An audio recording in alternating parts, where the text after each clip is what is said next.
Hello, and welcome to the Grand Cinema Hotel, a podcast hosted by two friends who love cinema.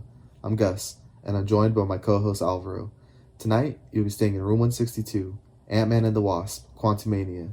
So go ahead, get comfortable, and throw on that Do Not Disturb sign as we travel through the quantum realm and try to stop a conqueror with Ant-Man and the Wasp.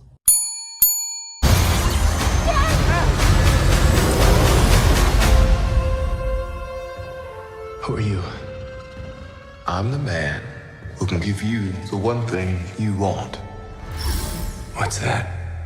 Time.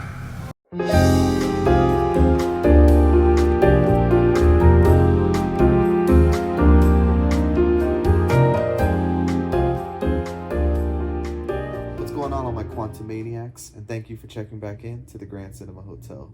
As always, I'm joined by Alvaro. What's up, guys? And while we have you here, don't forget to like, comment, subscribe on YouTube or whatever podcast listening platform that you choose to listen to us on. Who would have thought we'd be back here so soon? But here we are, once again, talking about the MCU, the third film in an Ant-Man trilogy, which is something I never thought I would ever say. Alvaro, what are your thoughts on Ant-Man and his previous entries into the MCU? Are you a fan of Ant-Man? I really enjoyed the first one. I think it was at a time where the kind of comedy that the film had wasn't the overarching comedy of the Marvel Cinematic Universe. So I enjoyed the first one, and I do enjoy the second one as well. Not as much, but I think that's maybe where the bias comes in. But I do think it has some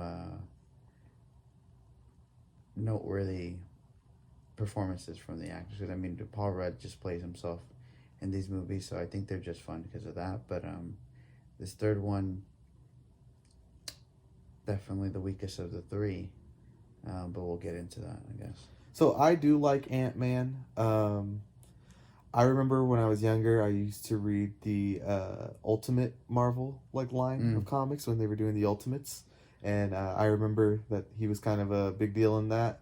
And I always thought he was kind of a dick, right? So when they announced Paul Rudd as Ant-Man, I kind of was a little surprised. But he's so charismatic and he's so likable that I think that he can kind of skirt by a lot of the other criticism that maybe like somebody like Chris Pratt would get. Exactly. What you said about the overarching theme, I actually don't think Ant-Man has really been the root of the problem. I do think it started somewhere around Guardians of the Galaxy, and maybe I guess not Love and Thunder, Ragnarok, kind of really took the no, this is what Marvel comedy is, and I would say for worse, not better, but I do think that the Ant-Man stuff is generally probably the funniest stuff in the MCU. I think it's just because it's so it's so silly, little guy, big stuff, Yeah. little stuff, big guy, right? I think it boils down to how funny the concept of Ant-Man is and how interesting it is. I also think that the first film is definitely the strongest one. I think the first film is probably one of my favorite Marvel movies, I would say. I really do think so because I rewatched it in preparation for this. And, I thought it was a solid 4-star on Letterboxd. I really liked that it wasn't just a hole in the sky. I liked that it was a good origin story. I thought that it was, really well written. I always have a soft spot for Ant-Man because at the end of the day, he just wants to be a good dad. Like, that to me is probably one of the most pure things in the Marvel Cinematic Universe overall is his love for his daughter. But yeah, I also think that the first one is so good because it has Edgar Wright's fingerprints all over that. Do you know much about that? We had kind of talked about it when the movie first came out. It was around the time of the movie. So that was in 2015. So that's quite a while ago. And because I think had we already seen or is Baby Driver at the same time? No, Baby Driver was after Ant-Man. After, yeah. But I think in anticipation of Baby Driver, you had kind of let me know that Edgar Wright was basically almost fully ready to direct Ant-Man, and then creative differences. So I do think, the first Ant-Man is a very successful film, that it had the potential to be the start of something special with the directors that they chose to work with. Yeah. Because, you know, after Edgar Wright left the project due to creative differences, we really haven't had a director in the MCU who has really gotten to have like a full vision, I would say. I don't even think Ryan Coogler has that sway, even though he probably deserves it the most out of any of the MCU directors. I if I had to guess, I bet you Taika Waititi and James Gunn probably have the most freedom. But I also think that they're kind of a symptom of everything that's really wrong with the MCU, to be honest. Yeah. But yeah, I always think it's really a damn shame that Edgar Wright, you know, couldn't complete the project, because I just think that maybe we would have a higher quality overall product, and just in general. I think the fact that Edgar Wright was a director that obviously we're known for the type of genre films that he makes, and the first Ant-Man very much followed the type of comedy that he's known for, but it was also the fact that it seemed like he cared about making Ant-Man. Yeah, he did. It was it was a passion project for him. It wasn't just for the bag. Exactly. His final credits ended up being like story by, and then one of 4 writers of the screenplay. So it's Edgar Wright, Adam McKay, Paul Rudd, and I don't remember the other person, but that is one hell of a comedy team, especially when you look at it in 2015 eyes. Yeah. But I don't know if I would say Peyton Reed, the person who is the director of the 3 movies. Do you feel like he has a style? Because that's what a lot of MCU directors are usually discredited for, right? Is their lack of style. Lack of style. I mean, like the Homecoming Spider-Man directors are. It's John Watts the whole time, but what has he done to have, like, oh, that's his style? So what is his style? Spider-Man movies? I mean, it's interesting enough if you come, just because you brought it up, to look at the movies that he had done prior, and those movies don't even necessarily. This kind of opens up a whole other discussion we were having earlier in the day, but their choices in who directs these movies are kind of interesting. And who's writing these movies now, too. But, like, this guy directed Bring It On. I mean, I like Bring It On, but was that really, what was the choice there to be like, I think he should be the director of Ant-Man? Is he kind of, when we talked about in previous episodes, like, is he just the guy, to do it? Is he just the one who will take the shit and be like, yeah, as long as I get to make the movie, I don't care how much freedom I have or anything like that. Like, I don't know. I'm sure these MCU directors would be like, no, like, you don't get it. I do get to have my vision, but it still has to live within the confines of Kevin Feige's master plan. Yeah, but I mean, just to answer your, even between like the movies he's done, which is Yes Man, Bring It On, The Love Bug, The Breakup, like, dude, these are all Peyton Reed movies? Yeah. So I've seen most of Peyton Reed's movies, and what's the style between all of those? Yeah, nothing. They're all pretty generic, run-of-the-mill films. Yeah, that's the thing. I mean, like, I don't know. I guess in looking at it in eyes through now, these are films that are probably not very rememberable. I mean, because we saw them, but where will they live in the sphere of the whole history? I think they'd be pretty buried down there. So I just don't think that. Obviously, this is going to be probably his biggest movies that he's ever going to do. Honestly, if Peyton Reed had never made these movies, he would never be remembered in film history. Yeah. And even still, we're saying that now because we're in the middle of it being the most popular thing. But who knows, in 30 years, is anybody going to remember that he directed the Ant-Man movie? Just because of this conversation we're having now, maybe. They'll be like, it's just part of the MCU, right? The Grand Cinema Hotel talked about him. The Kevin Feige robot from She-Hulk made these movies. No, but yeah, to answer your question, no. I mean, I just don't even really feel that. What director power does he have, right? Like, what is he really? And that's not taking credit to the job, but I'm just kind of like, I don't understand how these aren't just like Paul Rudd just having fun now. Yeah, and I mean, even another director who would be a good example of having the sway to maybe call some shots is Chloe Zhao, right? Yeah, because right off of a Oscar-winning film, she had made Eternals, during the run up to the Oscars for Nomadland and things like that. But then, you know, once you get that push of like, oh shit, now she's an Oscar winning director, and now she's directing you know, the Eternals or whatever. I mean, I still don't even know if like that feels like you know what I mean? Like that doesn't really excite me, I feel like guess. very I don't know what would excite me at this point. But it's very sabotage, I feel like, because the Eternals is something already that how many people had interest in it. Again, a movie that seemed very, I didn't watch it, but based off of what they were selling me on the trailer, was that type of humor in it. Is Chloe Zhao's Nomadland humorous at all? I don't think so. So to really kind of take a director like that and be like, see, it didn't work. You guys said to grab these directors from it. It didn't work. I almost felt like they were trying to disprove why they don't do that. You know, not to just pile on Peyton Reed too much, but I do think that the fact that these Ant-Man movies have been diminishing returns on each entry has more and more to do with the fact that he's not Edgar Wright. Yeah. You know, it's like, oh, the second one it's okay. Yeah. I like all of it has all of the, he gets big and things get little, he gets little, things get big, which is like probably the most fun stuff in any of the Ant-Man movies.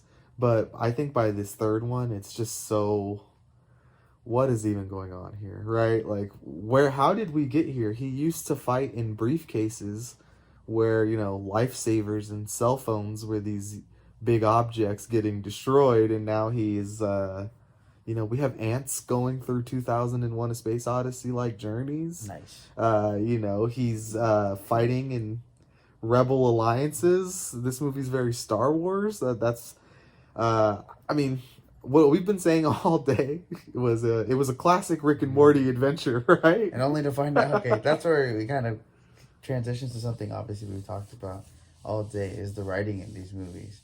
And kind of just find out there's a lot of Rick and Morty writers in the MCU right now for some reason. The virus that's been infecting the MCU is Rick and Morty. Yeah. I mean, the lady who wrote the Pickle Rick episode made She-Hulk.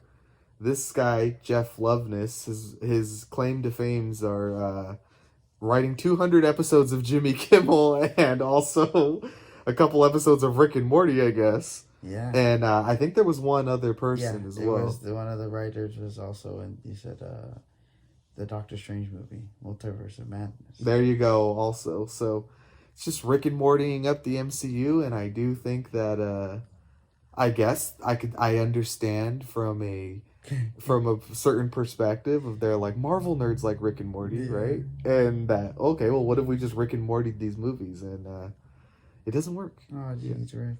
Yeah, that's honestly, I mean, I guess we can kind of get to the film a little bit in our first thoughts and opinions.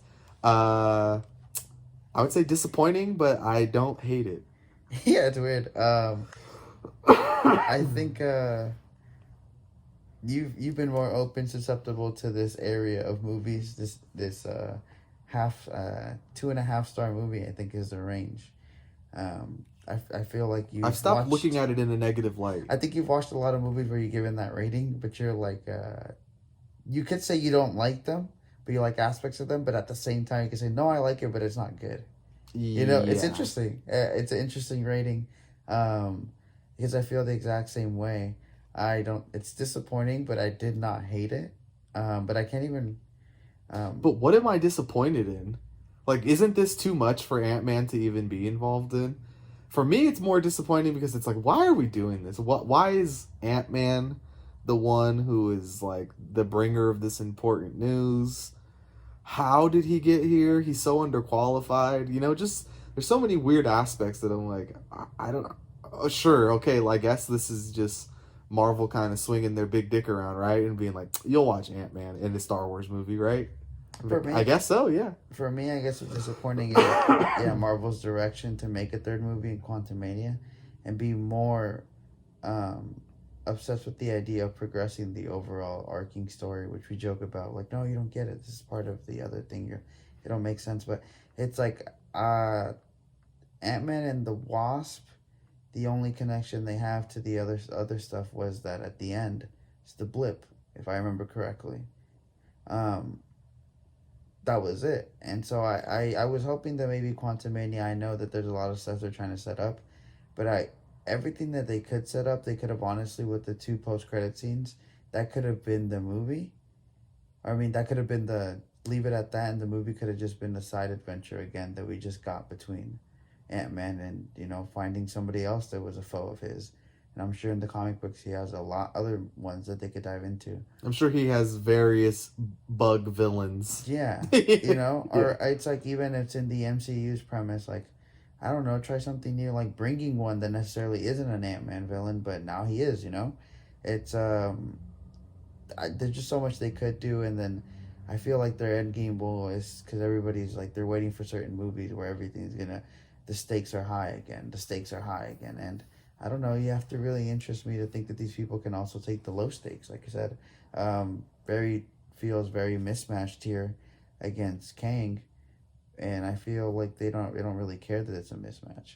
Doesn't this feel? I've been saying this all day too to people we've talked to who've seen the film. Doesn't this feel like it should have been Doctor Strange's movie? Yeah. Like with those kind of stakes.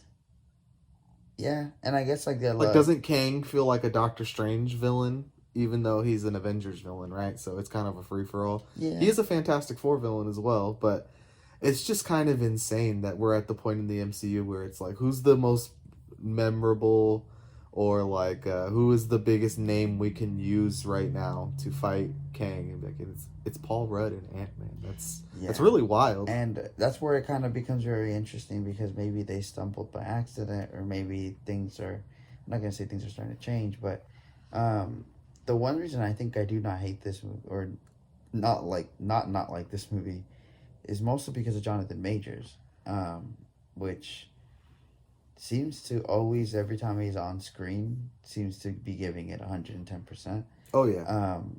Kang was really the reason. It's a character that is obviously very OP in the comics, and Jonathan Majors just really is embodying that role, and I will watch anything he's in, honestly, and I think that that's really why this might still be working for me. It's the fact that a new villain here is of equal merit, I think, to how I felt about Thanos. So maybe I'm in for the long game, as they say, but I think it's justifiable to be able to identify that it's a weird direction they try to take with these movies. I do think that Phase 4 and now this beginning of Phase 5 have really kind of just, other than shit the bed, which is like the mean way of going about it. But after the Black Panther episode, I'm going to try to not be as mean this time and just try to honestly analyze this whole thing, right? And as a former MCU disciple, you know what I mean, as somebody who had seen every single one, the lead up, I felt that the lead up was obvious. After you started realizing what the Infinity Stones were, like if you hadn't read the comics or anything like that, and okay, Thanos had been teased for a very, very long time, and maybe just because the times are different now, and the MCU is pretty common knowledge in the pop culture lexicon, right? Basically, anybody you talk to, you could ask them, be like, wait, how did Loki connect to this? And they probably know, right? But they don't know shit about any other movie. Yeah. But, even the most random of people know that, no, bro, Ant-Man in the second one, it was something from Iron Man 2, blah, blah, blah, blah, blah, whatever, right? But I feel like this, the Phase 4 and now, I'm just kind of like, what was really the whole point of all of this? I guess it was to introduce some new characters, right? The Shuri Black Panther. Wanda, after all this time, finally became the Scarlet Witch. She wasn't just Wanda anymore.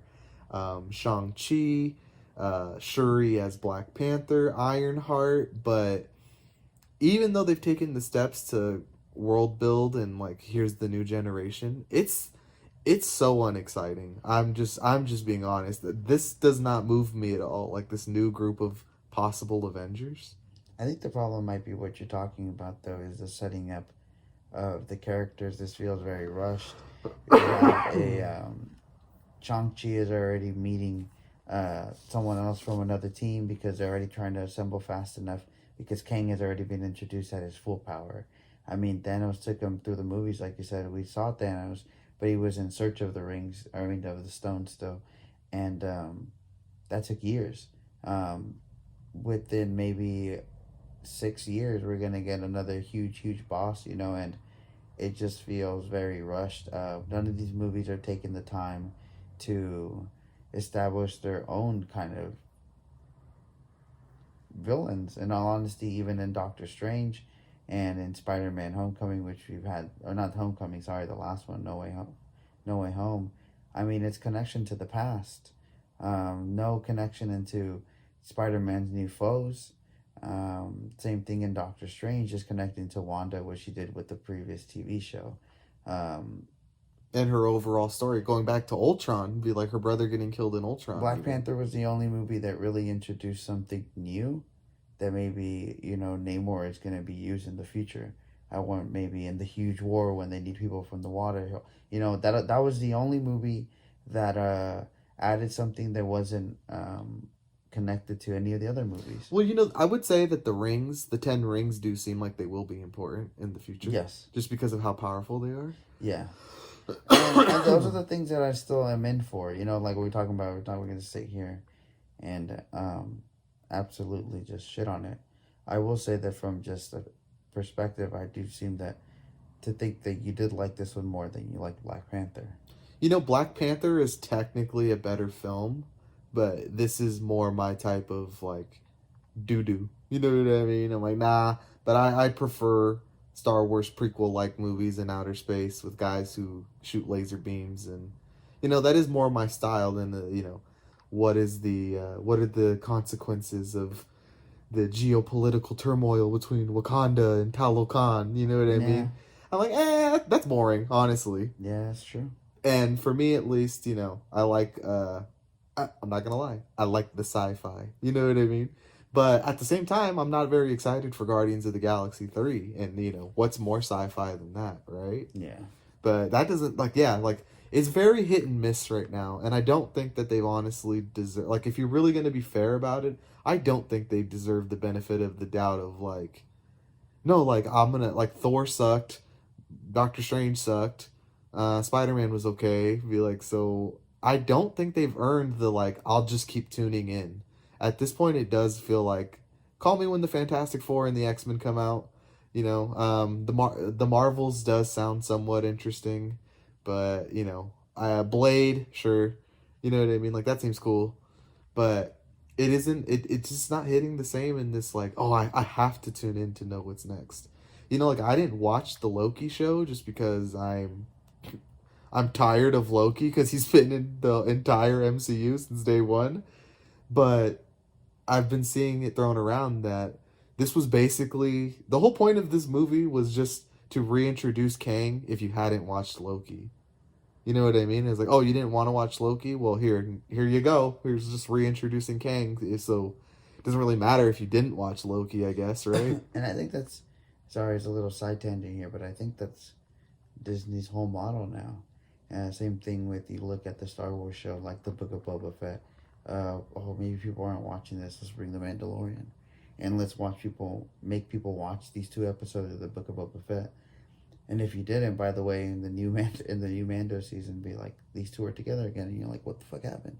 It doesn't really matter. You're but if you're interested, I guess you could go watch those 2 episodes of the Book of Boba. Don't watch the whole thing. You just need to watch the 2 episodes. Yeah. And they're like, I don't know if they get a better ratings. If you're look, obviously they're watching the whole season. They watch the 2 middle episodes or whatever.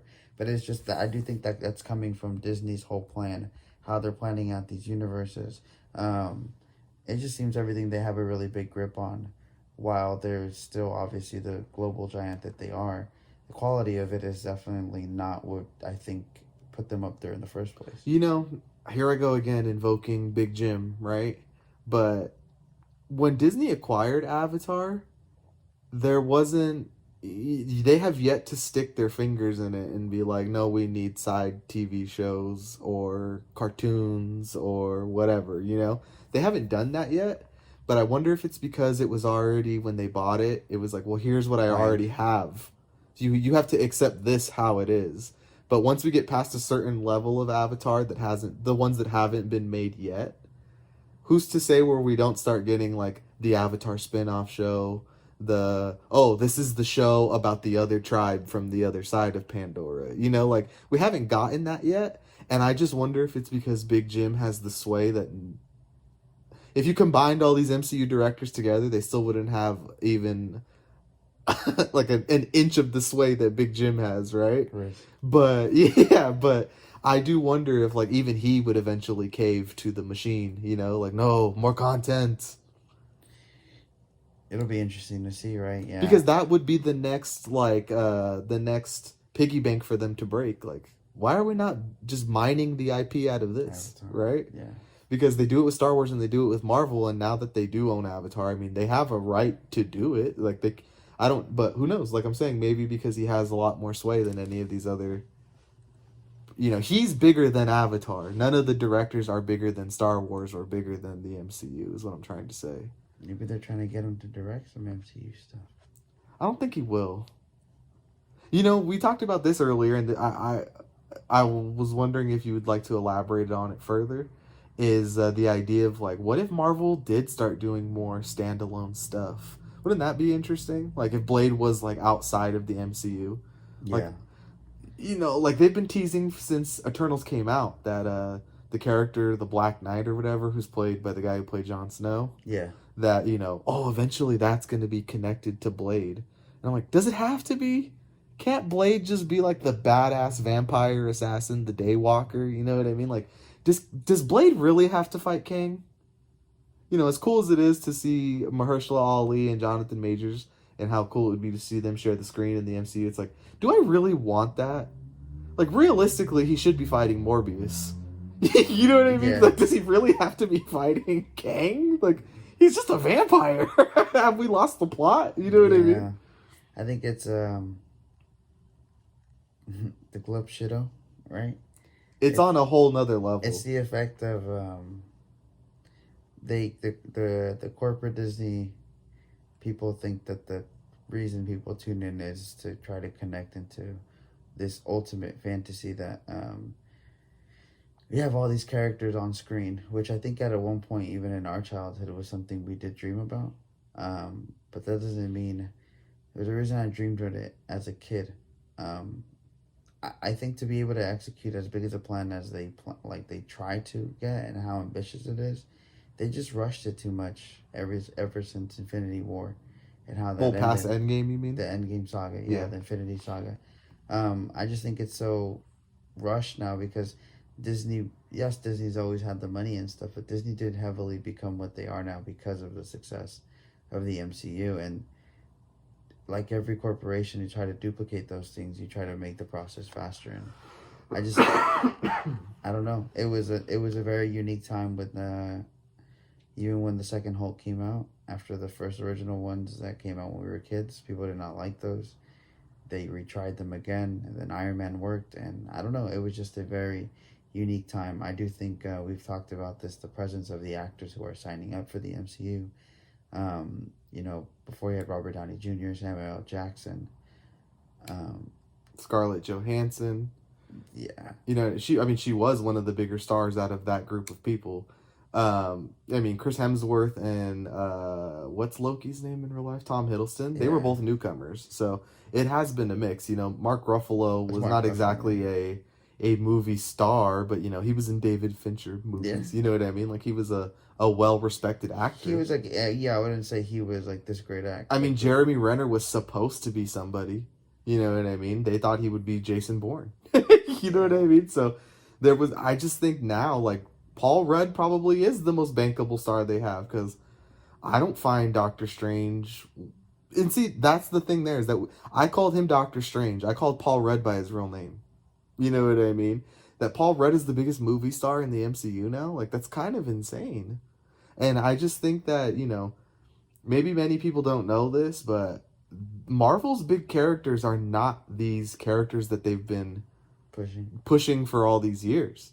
It's Spider-Man, it's the X-Men, and it was the Fantastic Four for basically the beginning of comic books, or the beginning of Marvel to fucking, up until they decided they weren't going to help Fox when they were making those movies, Like, that's when the Fantastic Four really went away in the comic books, right? Yeah. But those are the big three. Captain America, Iron Man, Thor, those are all B characters, C characters, and they started the MCU with B and C characters because they didn't have the rights to the good characters, you know what I mean? So now we're talking about, like, Z-list characters, you know what I mean? Like, dude, Shang-Chi is supposed to fight Kang? Or like She-Hulk is supposed to fight Kang? Or like, I don't know, what is Moon Knight really gonna do? You know what I mean? And Diablo. maybe I'm giving them the benefit of the doubt, or even thinking like, well, I don't know, I guess Moon Knight's not an Avenger, right? Like, why am I just assuming that he would be? But I don't. If Kang is supposed to be a Thanos level villain, don't they need the help of every active superhero that is available to them? Moon Knight is interesting. That was one I was excited for. Couldn't even get to the end of it. I don't know in what way it connects. It doesn't. rest. It was. Well, I'm sure I'm missing something, right? I'm sure there was a hidden Mickey on one of the walls. That, oh, duh, you bozo, you didn't recognize that small minor detail. I'm like, no, I couldn't because the because the visuals were blurry and I couldn't see fucking shit. But all of this to say, the reason we've been talking about the MCU in general like this is that Kang Dynasty, the next Avengers film, is in 2025, right? So we have a year and some change. I just don't see how this build up in such a short amount of time is going to feel satisfying. And then, I mean, well, I guess spoilers for the movie here. With this whole Kang variant thing, there being unlimited Kangs, right? It's like, why would you introduce that concept just for it to be over in a year and a half? Like, doesn't that seem kind of what you talked about, like a rushed process of like trying to do the Infinity Saga, but let's just do it in like 2.5 years instead of the 10-year build up for it? Because that is part of what made it so satisfying, is that you had to wait so long. They slightly connected at first. Slightly. Well, phase 1 had no plan. Exactly. They didn't have a plan until the Avengers movie came out. They're like, oh, let's do that. Okay. Like, and then that's when they really started cooking. You know what I mean? Like, oh shit, there's a plan now. We're not just making these movies for no reason. They're cooking. For real. Kevin Feige. Yeah, Kevin Feige, you got to give this man props. This man has cooked. You know what I mean? He is one of the great executive producers of all time. I think maybe he, of all people, has been the biggest storyteller executive producer, Because how many producers really have this much sway over an entire studio like that? Yeah. I don't know. But he's impressive, Yeah, I mean, you got to give it to him, right? Exactly. That DC or Star Wars wishes that he was the guy doing the thing for them. Yeah, but I could obviously we have our issues with it. We think the quality's gone down, but we're still there because as of right now, they're still the best ones that are being made at the time. Yeah. Well, they're not the best blockbusters being made, but they are the best superhero movies being made. Yeah, that's for sure. Yeah. Well, I don't know. At least they have a plan. Isn't the Batman by itself better than almost the entire majority of the MCU? Of course, but I think that does have more to do with Matt Reeves. When it comes down to DC, I do think it comes down to its directors. But Marvel's whole, like you're saying, everything that they have, the plans, the you will not say this, the sniper, in the building waiting for Tom Holland to talk. Yeah, it's Kevin Feige. And I think it's just.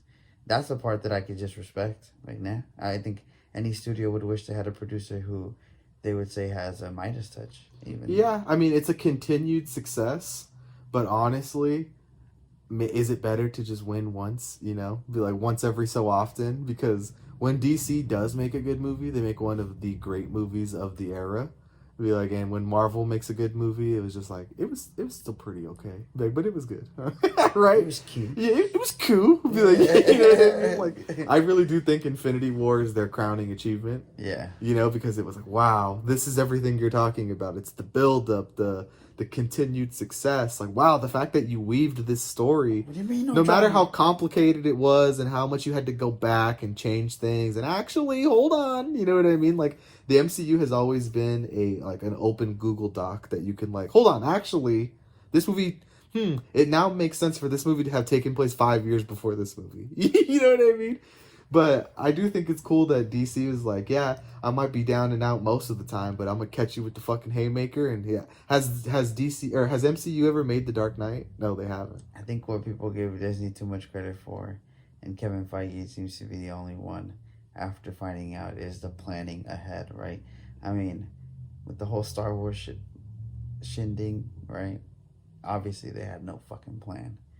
No, yeah, because I mean, is that That's an not open worse Google than Doc. any DC level catastrophe? That's open. That's an open Google Doc till this day. You know what I mean? They're like, it still might not be canon. Huh? Yeah. Yeah, DC is fucked up quite a bit, honestly, right? But the transition of the Force Awakens to the Last Jedi to the Rise of Skywalker is one of the most baffling, incoherent things I've ever seen. Yeah. In tone, in Yeah, storytelling, and just quality. You know what I Just mean? killing character development from decades. Directors, right? Yeah, They were like JJ, Ryan Johnson, Colin Trevorrow. Never mind Colin Trevorrow. Never mind Ryan Johnson. Bring back JJ. Bring back JJ. Oh man. So I mean, let's talk about the movie a little more here, right? What are the positives about this movie? Like we kind of talked about before, Jonathan Majors, I think, is driving force in anything that he does. Another of the positives that I would say is there is part of this, like we said, it's my type of shit. So some of the sci-fi aspects in the beginning, the first opening scenes, I did really enjoy. I like Kang's ship, stuff like that. I did like some of the small details, like the type of alien animals. The world building of the quantum realm, basically. Because the quantum realm itself is really good. I think the idea is very intriguing to me. And I will say the overarching story here is also interesting to me. The Kang thing? Well, the adventure, like the story here, and its characters in it, the characters that live in this movie. I do really think had this been written by somebody, I don't know, with some more adequate experience, I think, and more of what they should be tackling. I guess who am I to say this, but and just cared a little bit more, I think I would have really liked this movie.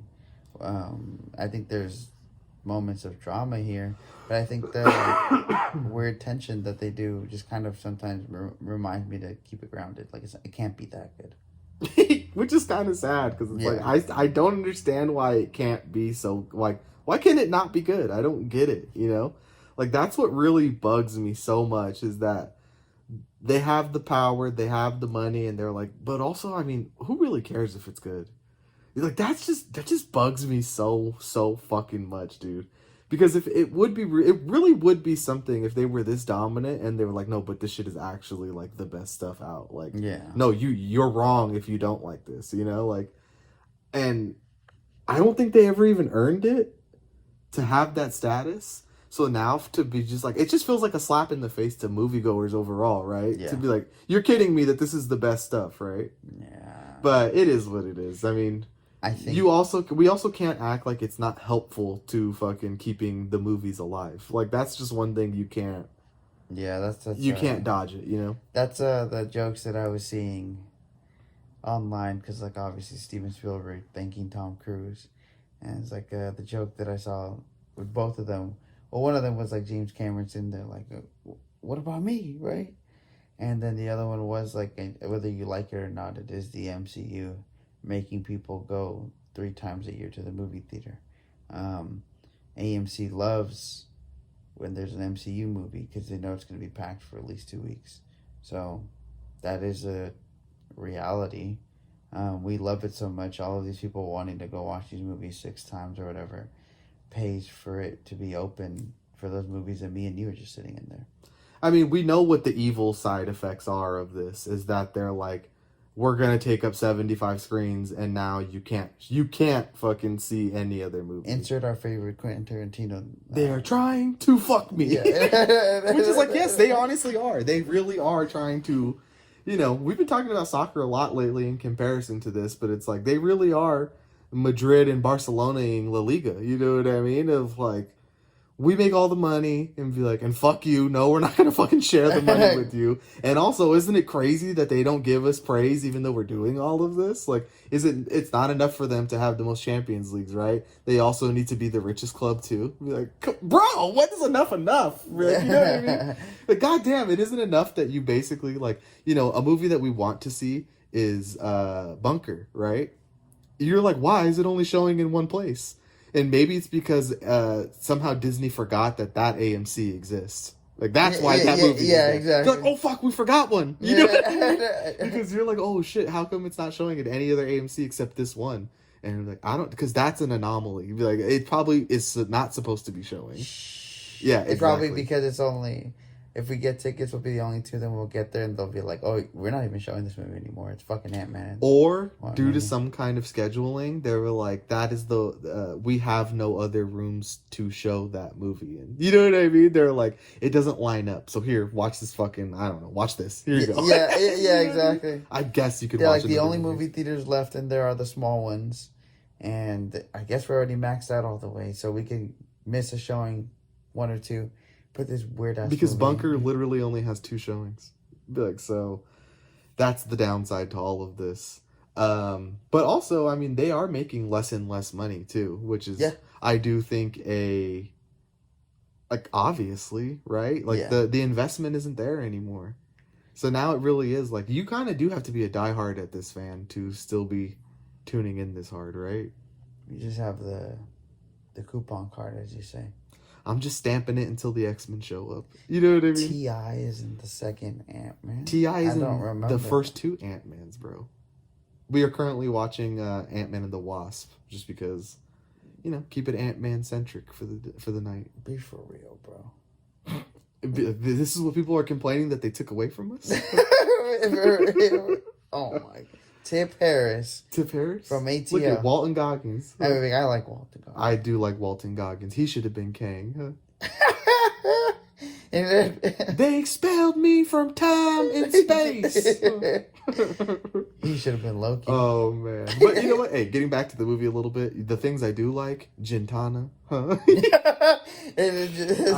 I'm not even going to lie. I guess I want to start with the things I don't like, right? Okay. There was a few times where I looked at you and I'm like, why the fuck am I supposed to care about this, bro? Okay. Right? Like Gintana and these quantum people and, I simultaneously like that they copied Star Wars, and also at the same time, like, this is Star Wars without any Riz. This is why George Lucas is the GOAT. Yeah. Still copying the blueprint, huh? Yeah. He got exiled for doing that stuff, and now everybody's copying him. Yeah, so it is a little Star Wars, but also the thing I don't like is, like, why is this Shark Boy and Lava Girl? Yeah, because someone likes Robert Rodriguez. Yeah.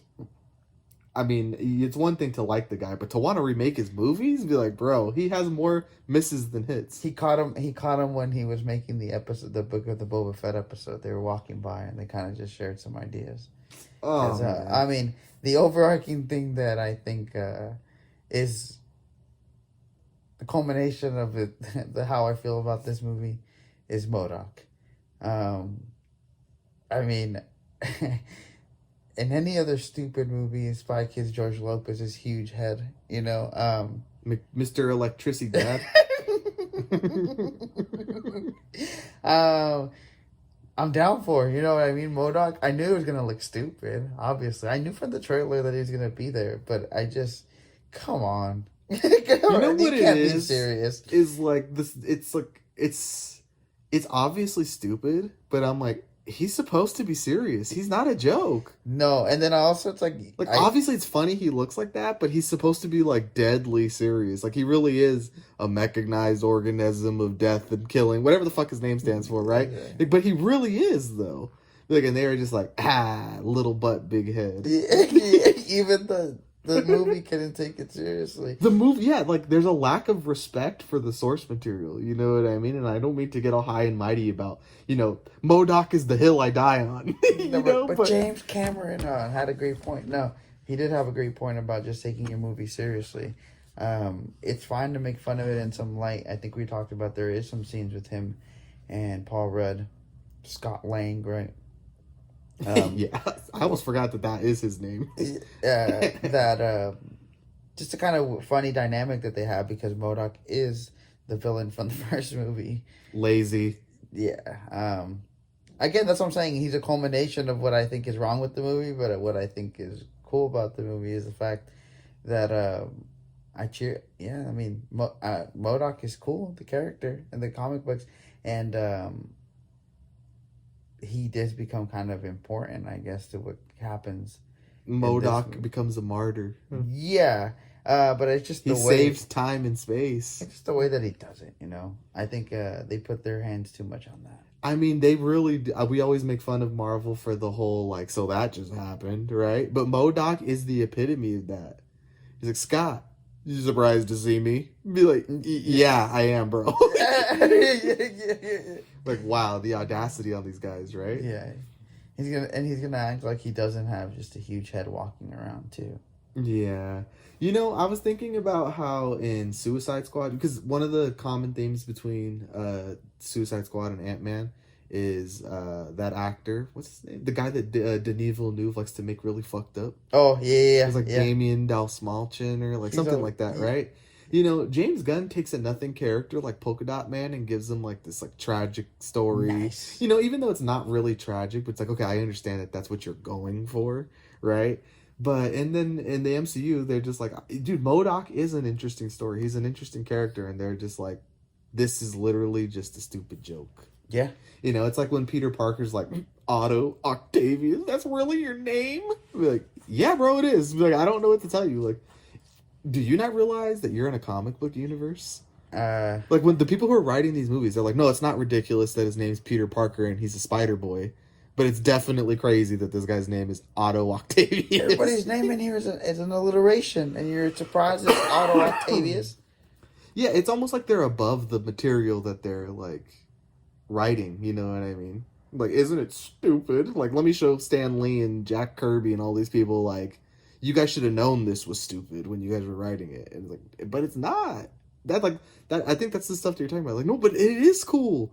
Like, MODOK is cool. I don't know what to tell you. Maybe I am a 12-year-old boy. Yeah, exactly. Like, MODOK is cool, dude. Yeah. But it really, really is. So then for them to just kind of like, this is a stupid joke, I'm just like, this is where you lose the people like me who are supposed to be into this, Because I do like all the dumb Rick and Morty sci-fi shit, like, Justin Roiland be damned. The stuff I like about Rick and Morty is, the classic adventures, bro. Yeah. Oh, look, they found people in the quantum realm. Like, that kind of stuff is always going to get me just because I have a bias for stupid sci-fi shit. Like, but then you watch it and you're just like, I really wish I wasn't watching this. I guess it's also just because it's supposed to be a quality product. When we're going to go watch, I guess a small preview, but like something like Cocaine Bear, it's like, I know what I'm getting myself into. And Cocaine Bear is getting a little annoying on itself too about maybe going a little extra with They're like, this movie's gonna suck. Yeah, exactly. Yeah. But it's like when I do go to a Marvel movie, I'm not expecting it to be the worst thing I've seen. And not that I've felt this way about the thing, but I could see when someone validates them feeling that way. These things are fucking garbage. And see, what you just said though is my problem overall, is that we've let this become the dominant thing. And we're like, well, it's not the worst thing I've ever seen. Be like, the fact that it's dominating like this, that shouldn't even be coming out of our mouths. Be like, how'd you feel about the latest MCU movie? Well, it wasn't the worst thing I've ever seen. Like who should be watching these movies? Only me, because I'm fucking invested in these stupid ass shit. And I like the sci-fi shit like you're talking about. I should still be just a dumb fucking nerd who care about watching this dumb shit. But it's the fact that it's the majority of people that are watching, and now I have to cater to the general audience. The international audience, all these things. Had Quantumania just been around and there was a movie that got the same amount of money as all the other stuff we watch, I bet you I'd love it. Dude, think about the comic book guy from The Simpsons, right? And how the whole butt of his joke was that he was a fucking loser that no one understood, and he made all these dumb references, right? But now in in the society we live in, that's the coolest guy. Cool guy, yeah. Like, that's the world we live in now. Is the comic book guy from Simpsons is the cool guy in the world. And I understand we're supposed to be better than animals and we accept people as they are, but I think it is we need to bring back bullying. What happened to Shane? To Shane. What happened to Shane? No, I do think it's mainstream. I mean, it's weird to be able to use that as an offense sometimes. I feel like it's not to gatekeep. Huh? Yeah, I don't like it, or I don't like making it seem like I could never. Because I'm sitting here, we're talking about it, and me and you both are like, well, I didn't hate it. So I just it's just really sad to see so much money being put into these and for it to be mediocre at best, especially lately. Before it was fine. I think that's obviously where the love for it comes from, right? That's where all these people are tuning in for. But it's just not the same. It really isn't. And also, who is something like this supposed to be sustainable for this long? You know, because like look at the Fast and the Furious. There's 10 of those, and how about that? You peaked on 5, and then it just keeps getting worse again. But that's where I will say it, Star Wars. Now that they've more than 10 of them, be like, yeah, they're not that good. They're an anomaly because they're gonna be around for longer. But I wonder if it's just gonna keep getting worse, if it's gonna mediocre out, or at one point they're gonna have to make like Kerrigan as much. Like, are they gonna hit a second wind, and like, holy shit, this got really good again? Yeah, because maybe like you said, the returns. At what point, like any corporation, they'd be like, well, we have to up the quality, right? I would hope so, but I mean, they also have so much pots of money that maybe they're willing to let it die after a while again. Yeah, And maybe I don't know. I don't who, know if I'm who close knows to if that. they decide like, no, we have to save this the way it is, or they go, okay, you know what, no more MCU for 5 years, and now we're rebooting Iron Man again, a new Iron Man, or time to tell like who was to put it past Disney that they won't retell the Infinity Saga, like let alone any of these other amazing stories that they've never touched, right? That's what I was gonna say. It was like it. That's where it is. Kevin Feige, were talking about like one of the greatest producers because I don't. Because he's gonna be there, well, yeah, I would hope for a while. Just because I don't see him firing him, unless he just literally gets old. But I just think it's the fact that they're gonna keep hoping and trying to pump that machine and it keep going as long as it can. I mean, dude, this guy's talking like he's the Padishah Emperor from Dune. He's like, MCU for 80 more years. Yeah, I think the fact that it's what's kind of interesting from it, or where it becomes kind of complicated, is that he himself loves the comic. You know, he's a nerd. Yeah, so like he that's I think that is what is one of the big saving graces. Is that, like, no, he loves this shit though. And you have to accept the passion and the love for it, you know? I just think like the same way that someone like Steven Spielberg is from a time where movies were not even close to what they are now, like this version of what films are. Kevin Feige is the kid that did dream what we're talking about, of having all these characters on screen, and to him it's just fucking cool that it's there, and that like he really did do a childhood dream of like every comic book nerd. Like and I know, we could obviously argue about the quality of the CGI and stuff like that, but I think the fact that the kid Kevin Feige is seeing Ant-Man in a movie that everybody else is also interested in, and like even just rendered on the big screen and in any way, more than it would have been before, I think he's just easily pleased. And whether that's his fault or not, I don't think it is. I think maybe if we were around his age, the nerds at that age, we would also have been like, well, this is better than anything I gotten before with it, you know? I know QT felt that way for a while himself. He talked about like he would defend them before too. Like, I like those movies too, but he knew where they were, you know. So I think that is like one of the saving graces. You said like a lot of the DC. Does James Gunn really actually love any of the DC stuff, or is it? I think so. I think but so with also, him, you know, but you never know. And that's not to say just because you love it that you'll be good at necessarily making decisions. I'm pretty sure J.J. Abrams loves Star Wars. That doesn't mean he made good ones, you know? Yeah, unfortunately for him, he's not a good director. No, I'm just kidding. Well, that's not even a take. Like, that's like, yeah, a lot of people would agree with you that he's not a good director. They're like, bro, built his whole personality off of just like, we need another Steven Spielberg, right? I could do it. That's true. I mean, I just said just kidding because I have only seen those movies from him specifically. So I'm like, I don't know. Maybe. Well, haven't you seen any of the Star Treks? Or have you seen? You showed me like, yeah, you showed me. Have you seen Super 8? That's the one I wanted to watch. That's the ultimate Spielberg ripoff movie. So I heard, especially now after the The Fablemans. J.J. Abrams would be like, we're the Sablemans. We make movies. Yeah, we make long format television. And I guess just to get, because we're getting off track a little bit, the movie. Well, I never got to get around to the things I actually like about the movie. Yeah, that's what I was. So I do like. Somehow I do like that it's Star Wars, but I also don't like it. You know, Kang, great stuff. I'm really into him. You know, Jonathan Majors, like you said, is just a fascinating presence. Mm-hmm. I've been invested in his work since The Last Black Man in San Francisco, and then, you know, now that he was in Lovecraft Country, which I found to be an extremely interesting show, and then, you know, now he's going to be in Creed 3, and he's Kang, so it's like, you know, he's going to be around.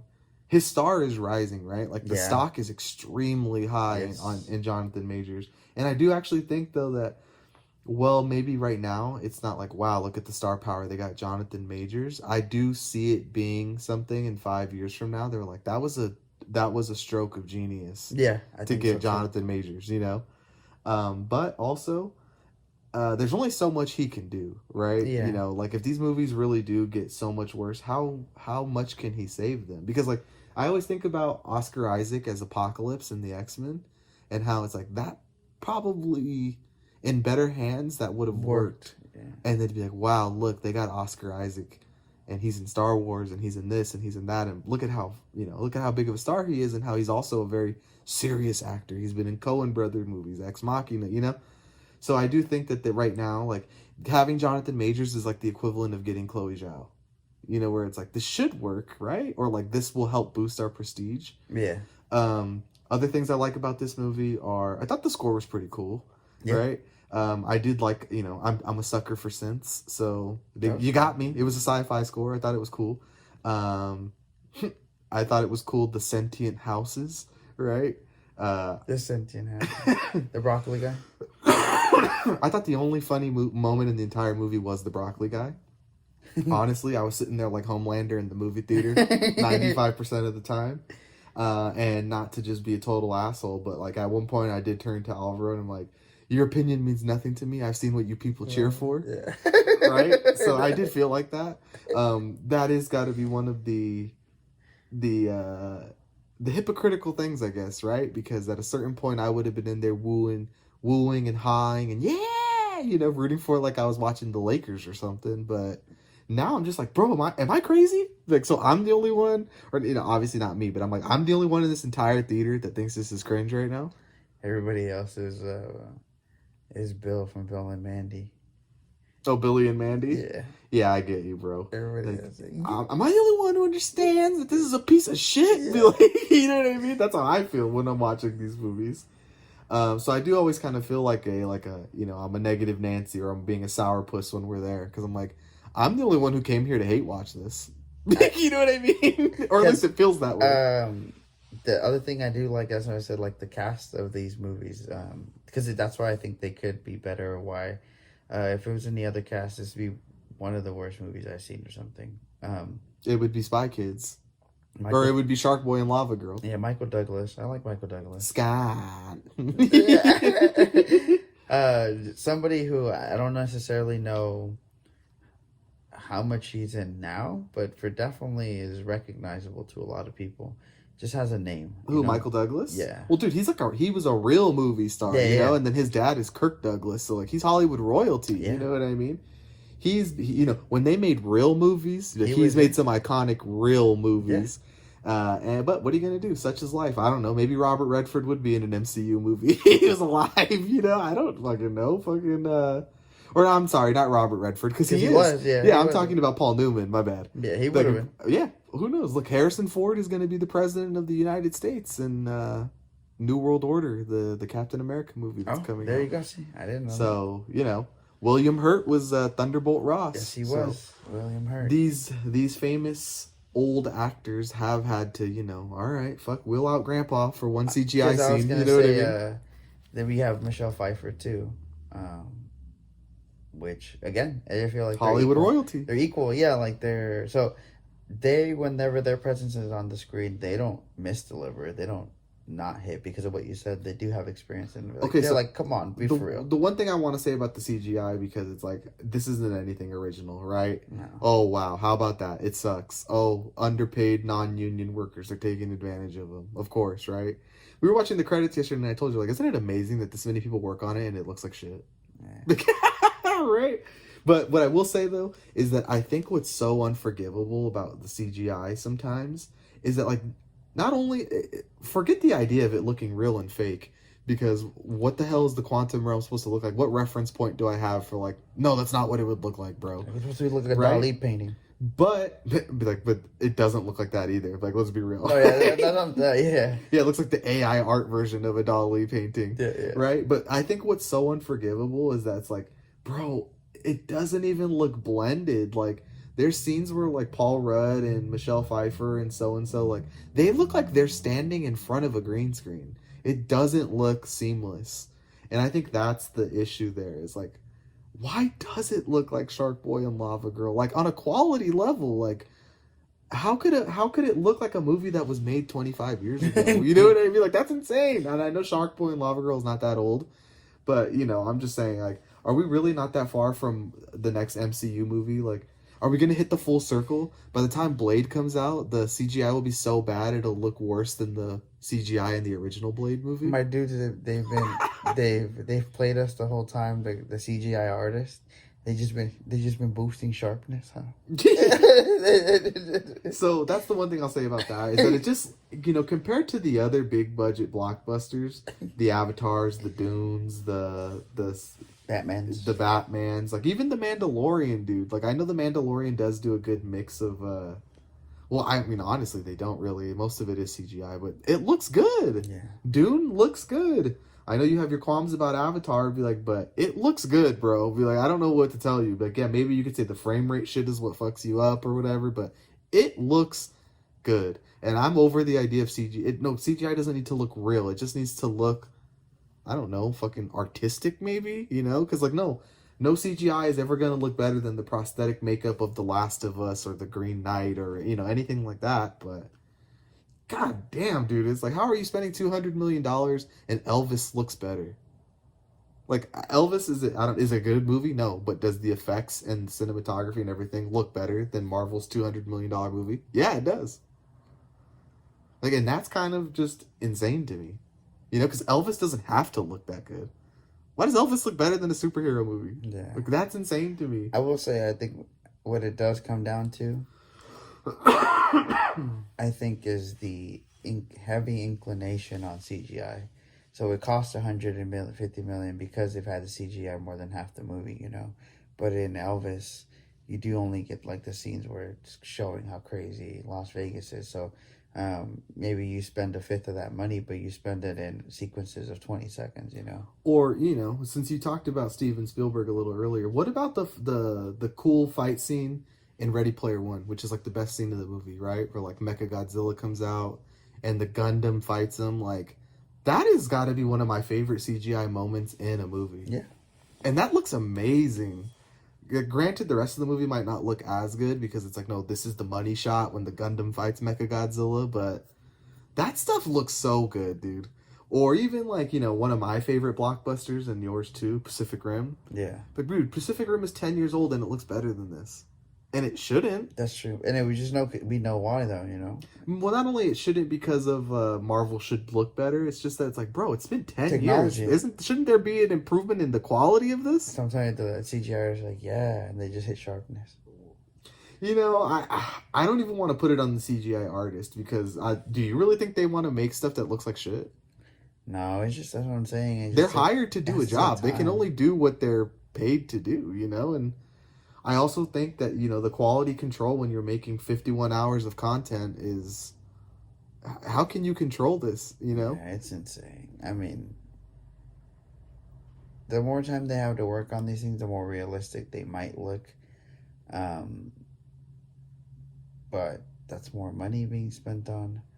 I just think because it's a corporation and this,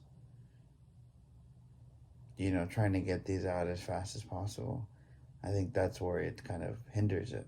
Because there's certain things that work well.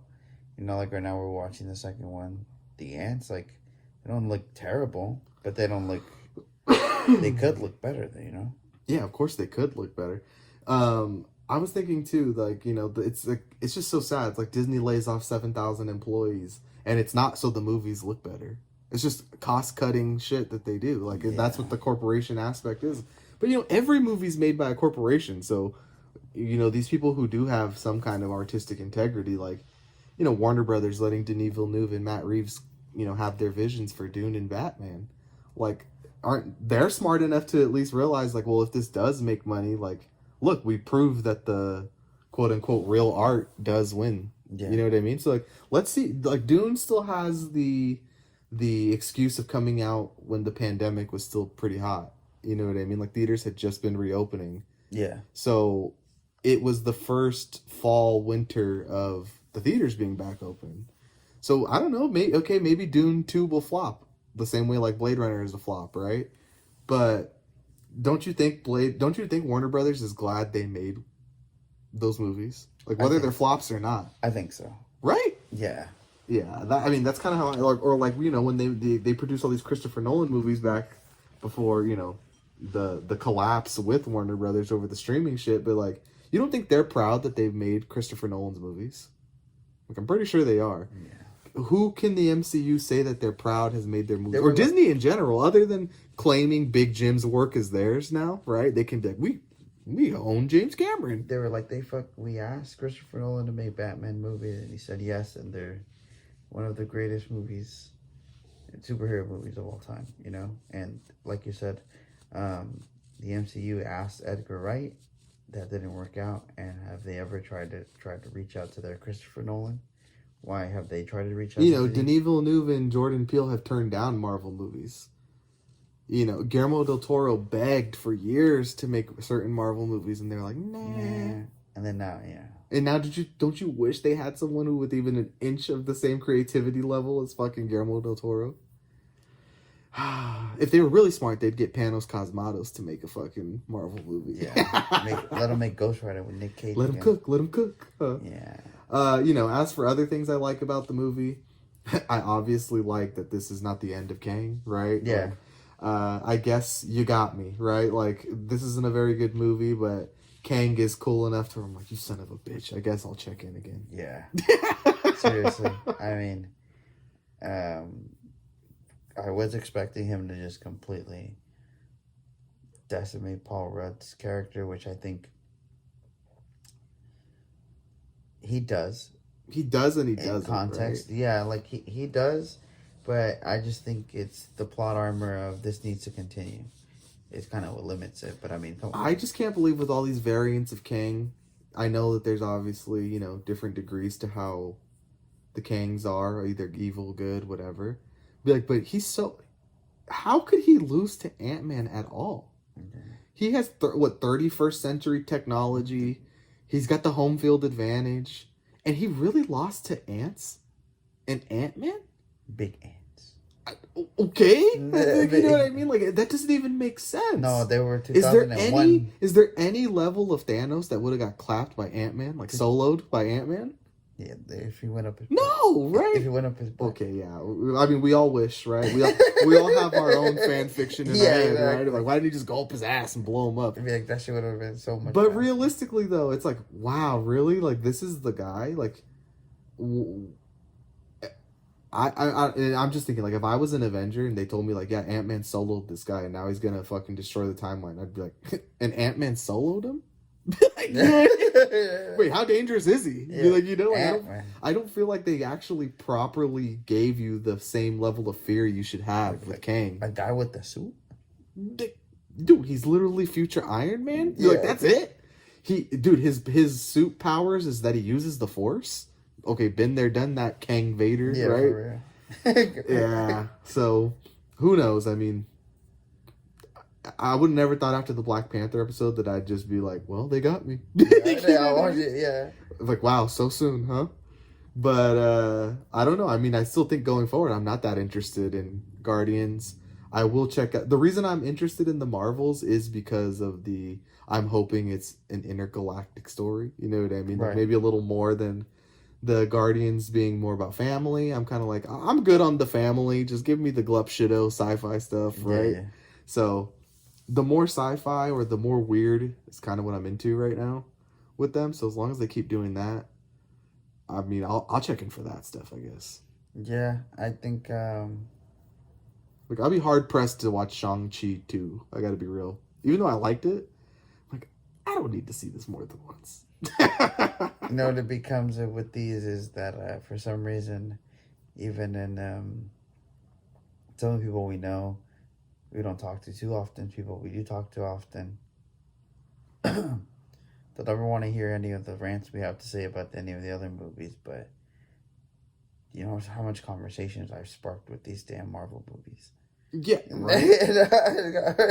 And you know what the sad part is? Is like Spider-Man? as someone who fucking doesn't like these movies that much, I always know more than the people who claim to be really into it. I'm like, no, go ahead, tell me how that movie ended. They're like, bro. And I'm like, no, go ahead. I thought you liked it. Like, so at least I've watched it. You know, I've paid attention enough that I deserve to hate it. You can't hate it. You can't hate it unless you love it. Like, you know? Unless you've loved it, yeah. Exactly. You know, so I always think that's insane. I'm like, dude, these average people who, like, claim that this is the best and they tuned in for it, it's like, they're not even really paying attention. Actually, yeah. Yeah, I know. Because once you really start pressing them on it, they're like, oh, yeah, huh. Oh, well, I mean, I liked it. Like, yeah, exactly. Like, you can't take that from me. Oh, man. I mean, I don't really have too much more to say. Do you have anything you really want to follow up with before we really stop talking about this? Don't know why Michael Pena's character wasn't in the third one. When they needed him the most, he disappeared. We needed a Luis rant. I mean, what's up with that? I mean, he got the nice Maz rant in the second one. Yeah. Like, you know, I feel seen with his character. But no, I think, like I said, I'm still involved in whatever their schemes that they have. I'm interested in what it is. Not that I think it's going to be this crazy thing I never expected. I just think I'm in the bias now. There's nothing that I've been tuned in for maybe as long. But I think it is always good to identify when the quality of something you might like isn't good. And I would never sit here and argue to you guys that any of, especially the two Marvel movies you have done, are really on par with how much I like the other stuff we talk about. Yeah, definitely. Oh, man. So I think that should take us to quick hits, right? So my quick hits are not really too much because honestly, I've just been rewatching the Ant-Man movies this week to prepare for Quantumania. I'm trying to think. Do you remember what else you've seen this week? So this week was Valentine's Day. Oh, great. Here we go. For the 14th, I did watch Fallen Angels. And don't you wish we were talking about that movie today instead? I mean, come on. Fallen Angels, Wong Kar-wai, right? When I first watched this movie, I guess I had just watched Chungking Express the night before. Chungking Express, I think, in hindsight, after I've put more thought into it, is such a vibe-heavy movie. Very simpish characters. I love it. But Fallen Angels is just really cool. And I think I kind of realize how much I do really like Wong Kar-wai, as opposed to when I first watched him. You know, sometimes you talk about, maybe I'm overreacted to how much I like these, but just rewatching Fallen Angels, the duality of man.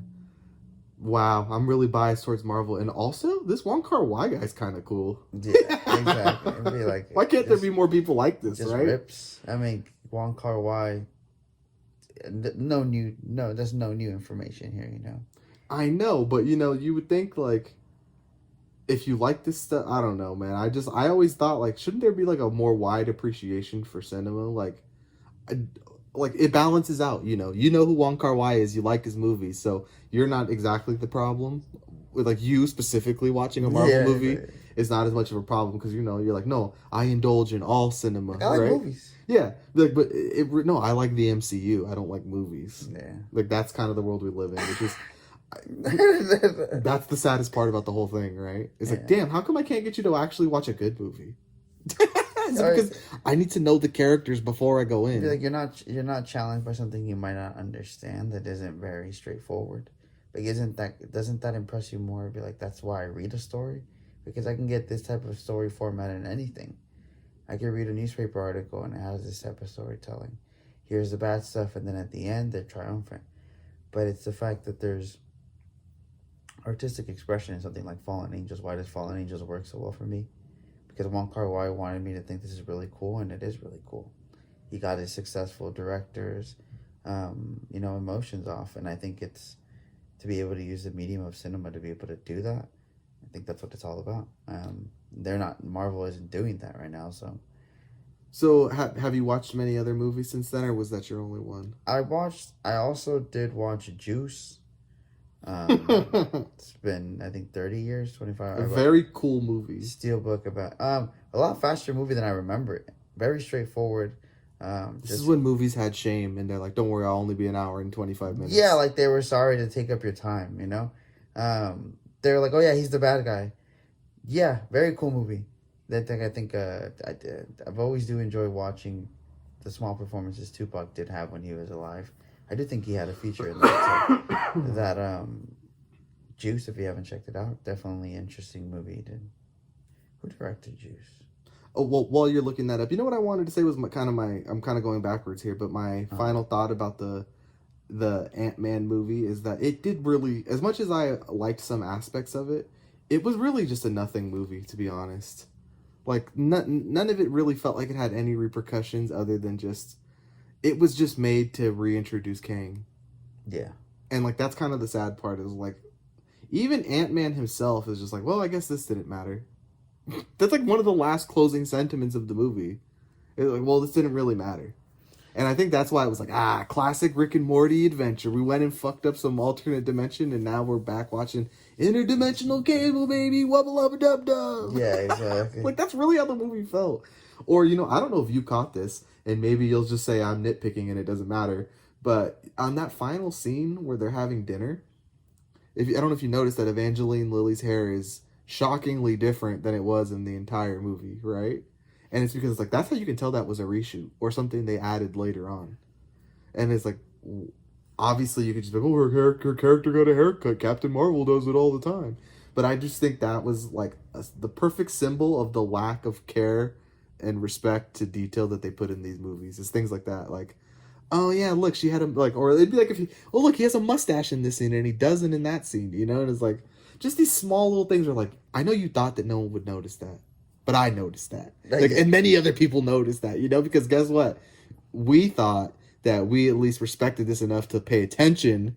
And I thought that you respected us enough to know that we would notice things like that. But I guess not. Like, so that was kind of my closing thought for the movie. It's like, wow, kind of funny that was the last image they leave you with is like, oh yeah, that didn't really make sense or fit into the movie at all. Oh well. Yeah. Yeah. Got your money, bitch. Too late. Yeah, exactly. So I guess that's my final closing thought on Ant-Man. Yeah, I think I'm good too personally. There was I did rewatch Black Panther because it came on streaming. Well, actually, it's been on streaming since I got the Steelbook for it. Yeah, I mean, there's a whole episode on that, so. Oh man, check that out. All right, well. Before this episode gets as long as the movie, I think it's time for us to check on out. So as always, like, comment, subscribe, tell us what you thought, tell us about how we were right, tell us about how we're fucking wrong, dumb idiots. And this movie's a masterpiece. Would love to hear your guys' opinions. So like, comment, subscribe, and tell us what you think. Bye-bye. See ya.